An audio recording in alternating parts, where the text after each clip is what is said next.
अहिंसा तीर्थ प्रणेता, अहिंसा तीर्थ प्रणेता, जय जय हो भारत गौरव, राष्ट्र संत प्रमुख सागर। स्वर्णिम स्वर्ण जयंती का अवसर ये महान है, मिलकर हम मनाएंगे, गुरुवर देश की शान है, प्रमुख सागर।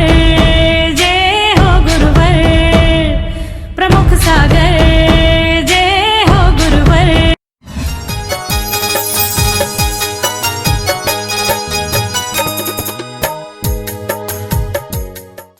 यह जीवन जन्म और मरण के बीच में पड़ा हुआ है। कबीरा कहता है दो पाटों के बीच में साबुत वचन न चेक, चलती चक्की देखकर दिया कबीरा रोए, चलती चक्की देखकर दिया कबीरा रोए, दो पाटों के बीच में साबुत बचा ना कोई।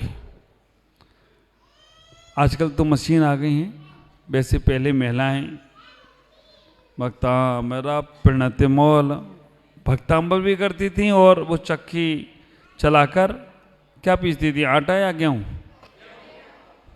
हाँ मालूम तो तुम आटा बोलने वाले हो। आदमी की स्थिति बड़ा अलग है। अगर पानी आ जाए तो क्या बोलते हैं, नल आ गए, नल आया या पानी आया है?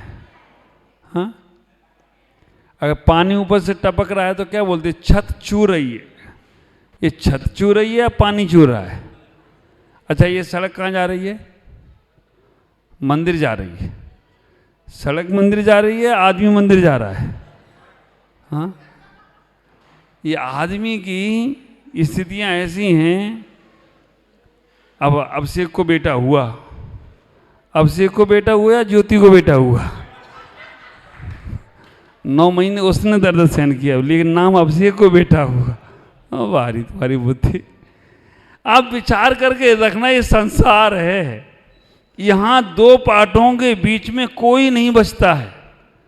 चलती चक्की देखकर दिया कबीरा रोए, दो पाटों के बीच में साबुत बचा ना कोई। लेकिन कबीर का बेटा था कमाल, वो भी कमाल की बात करा। कमाल इतना ही कहता है, चलती चक्की देखकर दिया कमाल हंसाए, चलती चक्की देखकर दिया कमाल हंसाए, जो कील से चिपक गया उसे कोई ना मारन पाए, जो कील से चिपक गया उसे कोई ना मारन पाए। चक्की जब चलती है ना, जो दो पाटों के बीच में रहता है वो तो पिस जाता है, लेकिन जो कील से चिपक जाए ना अनाज के दाने, उन्हें कोई नहीं मार पाता है।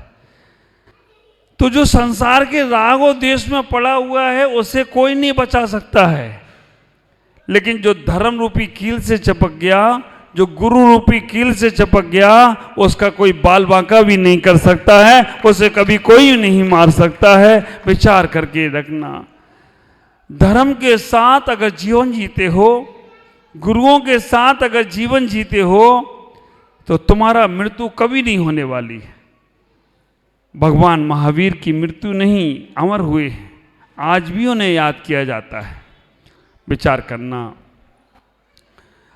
कहते हैं कबीरा बड़ी बड़ी प्यारी बातें कहते हैं। हमारे जैन आगम में सब बातें कही हैं, लेकिन मैं कबीर के दोहे बोल रहा हूँ। कबीर कहते हैं, जब तुम्हारा जन्म हुआ जग हंसा तुम रोए, जब तुम्हारा जन्म हुआ जग हंसा तुम रोए, कुछ ऐसी करनी कर चलो तुम हंसो और जग रोए, कुछ ऐसी करनी कर चलो तुम हंसो और जग रोए। विचार करो, महाराज यहाँ से आए और जाएंगे, कौन हंसेगा और कौन रोएगा? हम हंसेंगे और तुम रोओगे। क्या कल से क्या होगा? कल से यहाँ 13 बंद भवन में क्या होगा? आप विचार करके रखना, कल से किसको हम सुनेंगे, कल से किससे बात करेंगे, कल से किसके दर्शन करेंगे? मन में बार बार ये विषय आएगा। लेकिन विचार करना, अपने जीवन को उस धर्म से जोड़ने का प्रयास करो। आदिनाथ का जन्म हुआ और आदिनाथ का जब निर्वाण हुआ तो आप विचार करके रखना, सबकी आंखों में आंसू थे, लेकिन आदिनाथ की जो आत्मा थी जो निर्वाण को जा रही थी वो प्रसन्न थी, वो खुश थी। जीवन में इतना ही सोचो, इतना ही विचार करके रखो कि भगवान का जन्म महोत्सव आज हम मना रहे हैं और जन्म महोत्सव के साथ साथ हमारे जीवन की व्यवस्था बनती जा रही है। जन्म महोत्सव तीर्थंकर का मनाने में मैंने सुबह कहा था कि कोई गलत प्रवृत्ति हो तो छोड़ देना, यही तुम्हारी सबसे बड़ी गिफ्ट होगी। विचार करना, हम जन्म महोत्सव भगवान का मनाने का प्रयास कर रहे हैं तो हम क्यों उनका मना रहे हैं? ये बच्चे ज़्यादा हो गए हो तो संग में भर्ती करा दो। हाँ, कम हो तो अपने पास संभाल कर रखो, नहीं तो उठा ले जाएंगे ये माता जी हमारी सारी। जीवन में इतना ही सोचने का प्रयास करो कि ये जीवन जन्म हमें बार बार मिलने वाला नहीं है, गुरुओं का सानिध्य बार बार मिलने वाला नहीं है। अपने जीवन की बगिया में एक बीजा अंकुरण कर लेना, अपने जीवन की उस बगिया में गुरु के आने से कोई एक छोटा सा नियम बना लेना कि इस नियम के हम अपने इस नियम से हम अपने जीवन को जीने का प्रयास करेंगे। और जब जब वो नियम तुम्हें याद आएगा, जब जब वो संकल्प तुम्हें याद आएगा, जब जब वो तुम्हारी प्रतिज्ञा तुम्हें याद आएगी, जब जब तुम्हारे मन में ये भाव आएगा हमारा ये रूल्स हमने ये गुरु के आने से लिया था, तो विचार करके रखना गुरु जाने के बाद भी कभी जाएंगे नहीं। गुरु आए हैं आपके नगर में और आपने अगर कोई संकल्प, कोई नियम, कोई कानून, कोई रूल्स अपना बना लिया तो गुरु दूर जाकर भी तुम्हारे पास रहेंगे। और गुरु आए, तुमने सुना, खूब प्रशंसा की। मुझे प्रशंसा करने वाले बहुत सारे लोग मिले, लेकिन पसंद करने वाले कम मिले। मैं प्रशंसा नहीं चाहता हूं, मैं पसंद चाहता हूं। प्रशंसा तो सब करते हैं लेकिन पसंद कोई नहीं करता। आप लोग मुझे पसंद करते हैं या मेरी प्रशंसा करते हैं? हाँ, इस लाइन में आ जाओगे। आप विचार करके देखना, आप प्रशंसा तो अभी छुल्लक जी महाराज जी बोल रहे थे, महाराज के पास आ रहे हो तो मुस्कुराता हुआ चेहरा देखना है तो थोड़ी भक्ति ज्यादा कर लो। तो आप विचार करके रखना, चेहरे की मुस्कुराहट तो तुम बार बार देख लोगे, एक बार आत्मा की मुस्कुराहट देख लो तो कल्याण तुम्हारा हो जाए तो कोई आश्चर्य की बात नहीं है। और आत्मा की मुस्कुराहट तुम्हारे नाचने झूमने से नहीं होने वाली है, तुम्हारे हमारी प्रशंसा करने से होने वाली नहीं है। तुम हम जैसे बन जाओगे तो मेरी आत्मा की मुस्कुराहट भी तुम्हें मिलती चली जाए तो कोई आश्चर्य की बात नहीं होगी। इतना ही विचार करना। जन्मदिन, जन्म दिवस, जन्म जयंती, जन्मदिन जो लोग मनाते हैं अनादि काल से मनाते आ रहे हैं और अनादि काल तक मनाते रहेंगे, मिथ्यात्व के साथ है। जन्म दिवस जो मना रहे हैं इस जन्म में तो मना रहे हैं, लेकिन अब उनका जन्म मरण का बंधन छूटने वाला है, वो सम्मित के साथ है।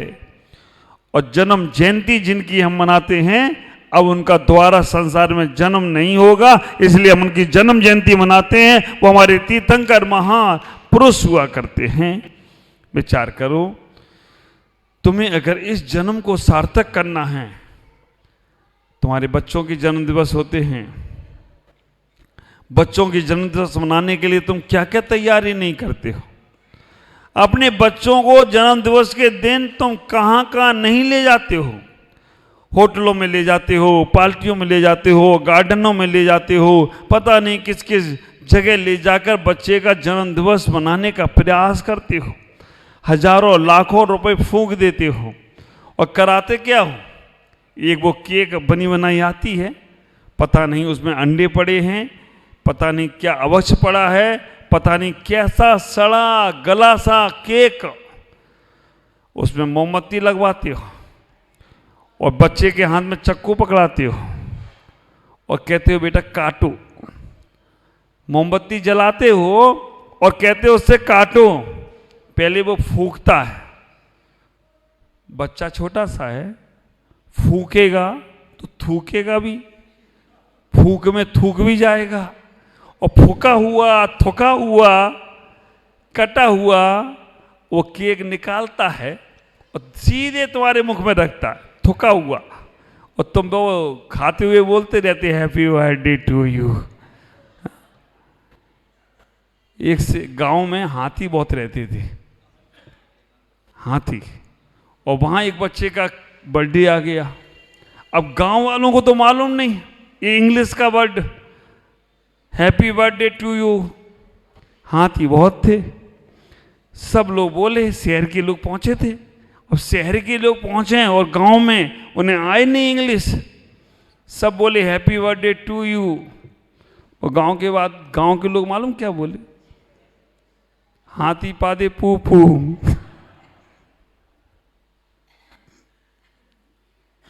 ये इंग्लिश नहीं आए ना, बड़ी गड़बड़ होती है। शहर के लोगों को देखकर एक जोड़ा सोचा, इस शहर के लोग होते हैं ना, बड़ा प्यार आता है गाना गाने में, लड़के लड़कियों को देख लिया होगा, हैं? अभिषेक ज्योति को देख लिया होगा, गाना गाते तो अभी घूम के आए, तीर्थ वंदना करके आए हैं। ये सोच रहा होगा महाराज मेरे पीछे पड़ गए इस बार, तो इसने नहीं रुक पाया मेरे को। अनिल भाई मैं जा रहा था, आप लोगों की भक्ति थी, लेकिन ये वहां से भगवान पे अर्जी लगाया जा रहा था, महाराज को जाने नहीं देना है, महाराज को जाने नहीं देना है। शहर के लोग थे, गाना गा के एक दूसरे को लुभा रहे थे। गांव के लोगों ने देख लिया, तो उन्होंने कहा कि ये आपस में गाना गाने से प्रेम बढ़ता है। ठीक है, गांव पहुंचे, पति ने पत्नी से कहा तुम मेरे लिए कोई गाना गाओ ना, प्रेम बढ़ता है गाना गाने से। उनको ये नहीं मालूम था गाना क्या है। लड़के ने लड़की से बोला, लड़की ने लड़के से बोला। लड़के ने कहा पहले तुम गाओ, लेडीज फर्स्ट। ठीक है, लड़की ने गाना शुरू किया। मालूम क्या गाया, भैया मोरे, हाँ, राखी के बंधन को निभाना। लड़के का वाह वाह मजा आ गया, भैया मोरे राखी के बंधन को निभाना। देख के नकल करके अकल नहीं लगाया, पूरा गाना सुना दिया। लड़का बाबा करता रहा। अब लड़के ने तुम्हारी, अब लड़की ने बोला तुम्हारी बारी है। लड़के ने भी गाना शुरू किया, लड़के ने जोरदार गाया, लड़की से 2 कदम मांगे। कौन सा गाना गाया, माँ मुझे अपने आंचल में छिपा ले। अब आगे तुम सब समझते हो। लड़की के वाह मजा आ गया। आप विचार करके रखना, इस संसार की स्थितियां ऐसी ही हैं, हम यहां नहीं समझ पाते कि कहां क्या हो रहा है। लेकिन आज तीर्थंकर का जन्म महोत्सव मना रहे हो तो ऐसी दुष्प्रवृत्तियां छोड़ना है। हम अपने बच्चों की वर्षगांठ कभी भी किसी भी होटल में नहीं मनाएंगे। हम अपने बच्चों की वर्षगांठ किसी हम पिकनिक स्पॉट पे नहीं मनाएंगे। अगर ये संकल्प करते हो तो समझ के रखना तुम्हारा जन्म जयंती मनाना सार्थक होगा। इतना ही विचार करके रखना, तुम्हारे बच्चों का जितना वर्षगांठ हो, 10 साल का हो गया हो, पहले तो उसे 10 किलो वजन तुलवाओ। 20 साल का हो गया हो तो 20 जितने वजन का बच्चा है उतने वजन का उसका तुला दान करो। उसका उतने चीजों से, अगर आप समर्थवान हैं तो ड्राई फ्रूट से तुलवाओ, अगर आप समर्थ नहीं है तो अनाज से तुलवाओ। जितने वर्ष का बच्चा हो गया है उतने वर्ष का उसका तुला दान कराओ और गरीबों को बंटवा दो। पहला काम ये करो सेवा का। दूसरे नंबर पर उन बच्चों को ले जाओ अनाथालय में, उन अनाथालयों में उन बच्चों के साथ उनका वर्षगांठ मना लो। तो ख्याल करके रखना वो बच्चे का अपना जीवन कितना आगे बढ़ता चला जाए, कोई आश्चर्य, क्योंकि उसके पास वो समझ आएगी। ऐसे भी लोग हैं संसार में। जितने वर्ष का हो गया उतने दीपक जलाकर भगवान की आरती करा लो, तुम्हारे बच्चे का जन्म दिवस मनाना सार्थक होता जाएगा। मैं आपसे कहना चाहता हूं, आज दुष्प्रवृत्तियां इतनी हो गई, हमने जन्म दिवस की शुभकामनाएं बोलना बंद कर दिया। हम सीधे हैप्पी बर्थडे टू यू पे जाते हैं, उसका अर्थ भी नहीं समझ पाते हैं। लेकिन हम अपने जीवन को समझने का प्रयास करें। चावल की तरह हमारा जीवन था और चावल की तरह जीवन बनाना है। ख्याल करके रखना, वो चावल धान से निकलता है, वो धान मिथ्या दृष्टि की तरह है। चावल सामान सा निकल जाए तो सद श्रावक की तरह है। वो चावल अगर पुलाव बन जाए तो दिखावे वाले श्रावक की तरह है। और वो चावल अगर खिचड़ी बन जाए, पेट खराब हो, खिचड़ी खा लो, पेट सही हो जाता है। वो श्रावक गुप्त दान करने वाला है। वो श्रावक पर्दे के पीछे रह के भक्ति करने वाला है। और वही चावल अगर खीर बन जाता है तो वही चावल दिखाने के साथ साथ लोगों को जोड़ने का काम करता है। वो अपनी भक्ति दिखाता भी है और लोगों को जोड़कर भी उस खीर का स्वाद देता है। और वही चावल अगर पूजा का अर्घ बन जाए तो सन्यास को स्वीकार कर निर्वाण की यात्रा पर निकल जाए तो कोई आश्चर्य की बात नहीं है। ख्याल करके रखना, चावल तो वही है लेकिन उसकी क्वालिटियां अलग अलग हैं। अब चावल भी कई प्रकार के, बासमती चावल अलग, देहरादूनी चावल अलग, बंगाली में अलग चावल चलते। मेरे पास बहुत सारी क्वालिटी लिखाई, हमारे संग में सबको मालूम था।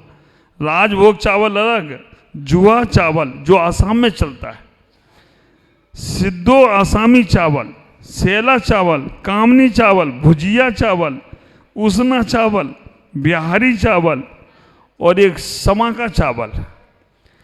आप विचार करके रखना, ये सारे चावल जो है ना, वो सारे के सारे हमारी क्वालिटी के। एक ऐसा व्यक्ति है जो सबके साथ घुल मिल जाता है। एक ऐसा व्यक्ति है जो किसी के साथ घुलता मिलता नहीं। एक ऐसा व्यक्ति है जो अपना आप को बिल्कुल अलग दिखाता है।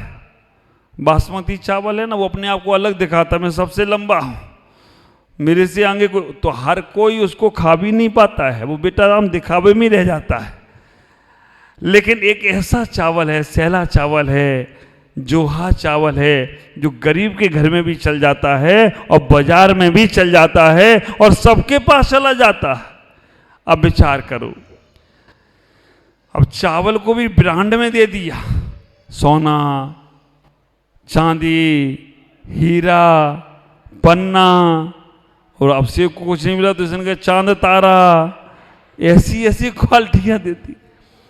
आप ख्याल करो, हमें इन चावलों से सोचना, ये सारे चावल के बाद हम जब माथे पे तिलक करते हैं तब वहां पे भी चावल लगा देते हैं। वो माथा पे जब चावल चढ़ता है तो समझ के रखना, किसी शायर ने कहा है ना, तुम तो मेरे पास हो लेकिन मैं ही तुमसे कुछ दूर हूँ। तुम तो मेरे पास हो लेकिन मैं ही तुमसे कुछ दूर हूँ। तुमको क्या मालूम कि मैं दुनिया से कितना मजबूर हूँ। माथे तेरे चढ़ जाऊँ तो, माथे तेरे चढ़ जाऊँ तो हो जाऊँ अनमोल बहुत। माथे तेरे चढ़ जाऊँ तो हो जाऊं अनमोल बहुत। वैसे तो माँ 2 पैसे का चुटकी भर सिंदूर हूँ। तो मेरे पास है लेकिन मैं ही तुमसे कुछ दूर हूँ। विचार करना, माथे पे चावल लग गया तो समझ लेना सिद्धालय की यात्रा होगी, क्योंकि सिद्धालय की यात्रा पर जाना है तो यहाँ पर सिद्ध पर स्थान को प्राप्त करना है। कभी वो चावल भी बनने का प्रयास करना। पूरी समाज को मंगल में आशीष, आपका जीवन मंगल में हो। ओम नमः। हेलो। जय गुरुदेव।